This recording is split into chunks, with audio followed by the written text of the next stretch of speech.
KP news में आप सभी का स्वागत है। मैं आपके साथ दीपक। वक्त है बड़ी खबरों का। सब बड़ी खबर आ रही मध्य प्रदेश के रीवा जिले से।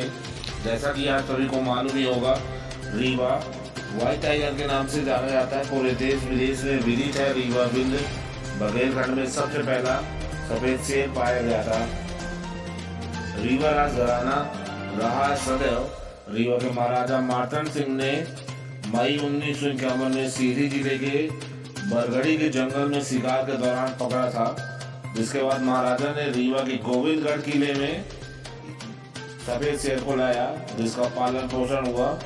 उस सफेद शेर का नाम महाराजा मार्तंड सिंह ने मोहन रखा। मोहन 2 दशकों तक इस क्षेत्र में रहा। धीरे धीरे इसकी संतानें पूरी दुनिया में अलग अलग हिस्सों में फैल गई।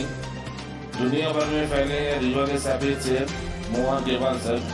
मोहन ऐसा पहला सफेद बाघ था जिसे रीवा के महाराजा मार्तंड सिंह ने शिकार के दौरान सीधी जिले के बरगढ़ी के जंगल में पकड़ा था, जिसके बाद रीवा के महाराजा मार्तंड सिंह ने मोहन को गोविंदगढ़ किले में रखने के लिए बाघ महल बनवाया। इसके बाद सफेद बाघ की ब्रीडिंग शुरू की गई और 29 व्हाइट टाइगर जन्म लिए, जिनमें से एक इक्का इंग्लैंड, अमेरिका और यूरोप देशों में जिन्हें भेजा गया।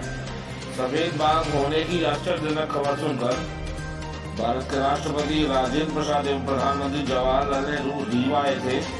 महाराजा मार्तंड सिंह ने इन्हें बाघ उपहार में दिए थे। तब से सफेद बाघ की खरीदी और बिक्री शुरू हुई। ब्रिटेन की महारानी को बाघ की टॉफी भेंट की गई। इस तरह से आज रीवा के सफेद शेर मोहन की संतानें पूरी दुनिया में फैली हैं। रविवार को व्रत रखता था मोहन। प्रतिदिन 10 किलो बकरे का ताजा गोश्त, दूध, अंडे मोहन का प्रिय आहार था। सबसे ज्यादा आश्चर्य वाली बात तो यह है कि मोहन रविवार को कुछ भी नहीं खाता था, सिर्फ दूध पिया करता था। 16 वर्षीय सफेद बाघ मोहन की राधा, सुकेशी और बेगम नाम की 3 रानियां थीं। बेगम से 14, राधा ने 7 और सुकेशी ने 13 बाघ जन्म दिए। राजकीय सम्मान वाला है मोहन। मोहन सफेद बाघ ऐसा रहा जिसके सम्मान में राजकीय शोक किया गया। उसकी मौत में बंदूक की सलामी दी गई। मोहन की कब्रगाह भी बनाई गई। मोहन के नाम का डाक टिकट भी जारी हो चुका है। ये थी रीवा बिंद की शान सफेद शेर मोहन की कहानी। और लोगों की जुबानी हम सुनते हैं गोविंदगढ़ में कि क्या कहते हैं मोहन के बारे में। आपका शुभ नाम सर? हाँ, दिनेश कुशवाहा जी। कहाँ रहते हैं? गोविंदगढ़ जी। गोविंदगढ़ के विषय में क्या जानकारी देना चाहते हैं आप? गोविंदगढ़ के विषय में जानकारी तो सभी को है, पर फिर से मैं कह रहा हूँ कि व्हाइट टाइगर एरिया जहाँ पहला सफ़ेद शेर जन्म लिया था वो स्थान है और उसकी विश्व में पहचान है सफ़ेद शेर के नाम से। लेकिन नाम तो है, पर यहाँ कोई भी ऐसी स्थिति नहीं है इतना कि जैसे विश्व में छवि होनी चाहिए अपने स्थान की, और विश्व में उसका नाम होना चाहिए कि सफ़ेद शेर विश्व में पहला यहाँ पाया गया और उसका नाम होना चाहिए, और क्षेत्र का उस स्थिति पे विकास होना चाहिए। जैसे विश्व प्रसिद्ध तो है, तो विश्व प्रसिद्ध छवि होनी चाहिए गोविंदगढ़ की, और हर तरह से विकास होना चाहिए। जब विश्व लेवल की बातें हैं हमारे गोविंदगढ़ में, तो विश्व लेवल में आना चाहिए। इसके लिए मैंने मोदी जी को लेटर लिखा हूँ। उसका रिसीप्ट हमारे पास वहाँ से कॉल भी आया और वहाँ से मैसेज भी आया।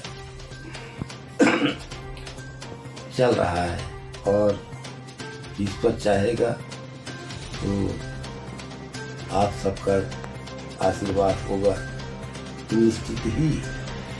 एक ये सब सत्य बातें हैं और सबको पता है, पर कोई कर नहीं रहा।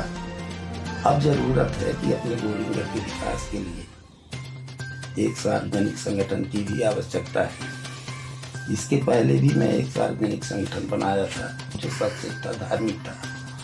अब ये सार्वजनिक संगठन गोविंदगढ़ के प्रदेश के विकास के लिए होगा, और बहुत सारी बातें हमारे पास है जिनको कि वक्त में मैं देता रहूँगा।